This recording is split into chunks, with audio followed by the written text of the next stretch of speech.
Hi guys, captain Miller படத்துக்கு அப்புறம் Arun Matheswaran direct பண்ணி நம்ம லோகேஷ் கனகராஜ் ஒரு டெபியூ ஹீரோவாக பண்ணி வமிகா கேபி, சஞ்சனா இன்னும் நிறைய பேர் நினச்சி ரிலீஸ் ஆகிருக்கிற டிசி படத்தோட ரிவ்யூ தான் பார்க்க போகிறோம். ஸோ டிசி தேவதாஸ், சந்திரா இவங்க ரெண்டு பேரோட கதை தான் இந்த DC.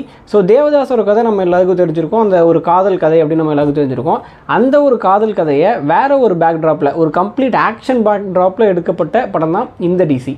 So first Lokesh Kanagaraj தான். ஸோ லோக்கி வந்து ஒரு ஹீரோவாக பண்ணுறாப்புல, அதுவும் ஒரு ஆக்ஷன் இவ்வளோ இன்டென்ஸான படத்தில் வந்து அவர் ஹீரோவாக பண்ணுறாரு அப்படிங்கும்போது எனக்கு உண்மையிலே வந்து ஒரு டவுட் இருந்துச்சு, எப்படி இருக்கும் அப்படின்னு ஒரு டவுட் இருந்துச்சு. ஆல்ரெடி வந்து அருண் மாத்தேஸ்வரனோட பழைய படமான கேப்டன் மில்லர் வந்து அந்தளவுக்கு போகல அப்படிங்கும்போது எனக்கு இந்த படத்து மேலே பர்சனலாக பெரிய எக்ஸ்பெக்டேஷன் எதுவுமே இல்லை, ரொம்ப பிளைண்டாக தான் போயிட்டு இந்த படத்தை பார்த்தேன். பட் ஃபஸ்ட்டு லோக்கி சொல்லணுன்னா எந்தவித ஒரு சொட்டு குறை இல்லை அப்படின்னு தான் சொல்லணும். அவ்வளோ பக்காவாக பின்னி எடுத்திருக்காப்புல அவரோட ரோலில், அதுவும் ஃபைட் சீன்ஸ்லாம் இருக்குது, அவ்வளோ சூப்பராக பண்ணியிருக்காப்புல. ஒரு புது ஹீரோ இவர் வந்து இந்த படத்தில் இதான் ஃபஸ்ட் டைம் வந்து ஹீரோவை பண்ணுறது அப்படின்னா யாருமே நம்ப மாட்டாங்க. அந்தளவுக்கு ஒரு சாலிடான டெபியூ, சாலிடான பர்ஃபார்மன்ஸு. ஸோ லோக்கி இல்லாமல் படத்தில் வமிகா கேபியாக இருக்கட்டும், சஞ்சனாவாக இருக்கட்டும், எல்லாருமே அவங்களோட ரோல்ஸை வந்து ரொம்ப சூப்பராக பண்ணியிருந்தாங்க.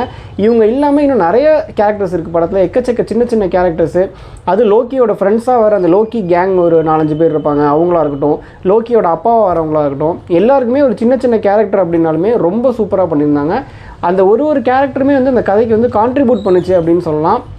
சும்மா வந்தாங்க போனாங்க அப்படின்லாம் இல்லாமல், பிளாஸ்டிக் ரோல்ஸாக இல்லாமல் ஒரு கேரக்டருக்குமே ஒரு டெப்த்து, ஒரு சின்ன எமோஷன் அப்படிங்கிறது இருந்துச்சு படத்தில்.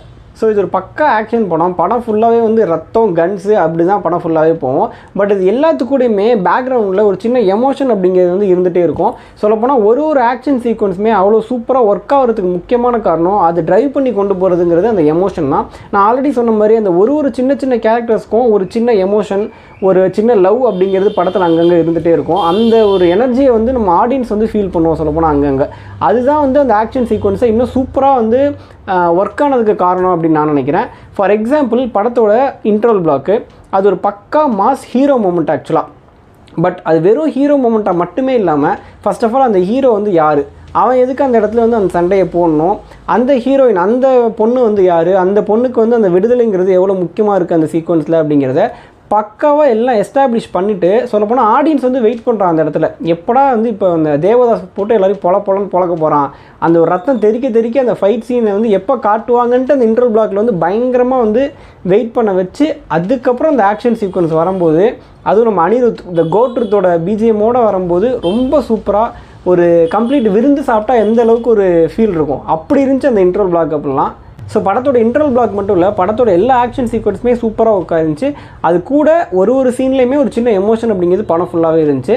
அந்த மாதிரி லோகேஷ் கனகராஜுக்கும் சஞ்சனாக்கும் ஒரு சின்ன லவ் ட்ராக் வரும் ஃபர்ஸ்ட் ஹாஃபில். அந்த லவ் போர்ஷன், அதில் அந்த அனிருத்தோட ஹேங்கோவா மியூசிக் அப்படிங்கிறதுலாம் ரொம்ப ப்ளசண்ட்டாக இருந்துச்சு. அந்த சீன்ஸ்லாம் பார்க்கும்போது லோகேஷ் கனகராஜ் முக்கியமாக ரொம்ப சூப்பராக பண்ணியிருந்தார் லவ் சீன்ஸ். ஆக்சுவலாக அனிருத்தோட ஒர்க்கு இந்த படத்தில் வந்து தனியாக செப்பரேட்டாக பேசியே ஆகணும். ஒரு கம்ப்ளீட் மேட்னஸான ஒர்க்கு அப்படின்னு சொல்லலாம். அந்த ஒரு சாங்குமே வந்து அந்த ஒரு ட்ரிப்பி மூடை வந்து அவ்வளோ சூப்பராக வந்து கொடுக்குது நம்ம கேட்கும்போது.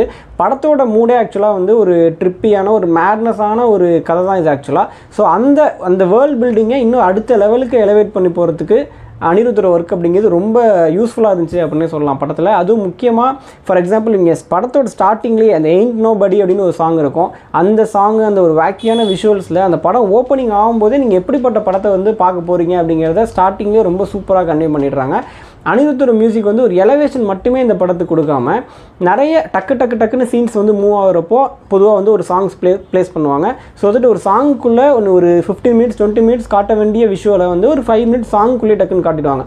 ஸோ அந்த மாதிரி தான் ஃபர்ஸ்ட் ஆஃப் ஃபுல்லாகவே நிறைய சாங்ஸ் 10 மினிட்ஸ்க்கு ஒரு சாங் வந்து வந்துகிட்டே இருக்குது. பட் எங்கேயுமே அது வந்து ஒரு டிஸ்டர்பிங்காக இல்லை படத்துக்கு. சொல்லப்போனால் அந்த விஷுவல் ஸ்டோரி டெல்லிங் அப்படிங்கிறத ரொம்ப சூப்பராக யூஸ் பண்ணியிருந்தாங்க. நான் வந்து ஒரு படம் பார்க்குறேன், சும்மா வளவலன்னு பேசிகிட்டே இருக்காமல் விஷுவலாகவே ஒரு ஸ்டோரியை வந்து கன்வே பண்ணுறதுங்கிறத இந்த படத்தில் ரொம்ப சூப்பராக ஹேண்டில் பண்ணியிருந்தாங்க. அதுக்கு அனியோட ஒரு ஒர்க்குங்க அப்படிங்கிறது மிகப்பெரிய பலம் இந்த படத்துக்கு. ஸோ நிறைய பேர் இந்த படத்தில் அனிருத்தோட ஒர்க்கே திரும்ப பேசுகிறதுனால அனிருத்தோட மியூசிக் இல்லைனா இந்த படம் ஒன்றுமே இல்லை அப்படின்லாம் கிடையாது. நீங்கள் நிறைய படம் எடுத்து பார்த்தீங்கன்னா அனிருத்தோட கெரியரில் அனிருத் அந்த படத்துலேருந்து தவிர்த்துட்டிங்கன்னா படம் வந்து கொஞ்சம் மிட்டாக தான் போகும் அப்படிங்கிற ஃபீல் கொடுக்கும். பட் இந்த படத்தில் நீங்கள் அனிருத் இல்லாமையே இது வந்து ஒரு செம்ம ஆக்ஷன் படம்.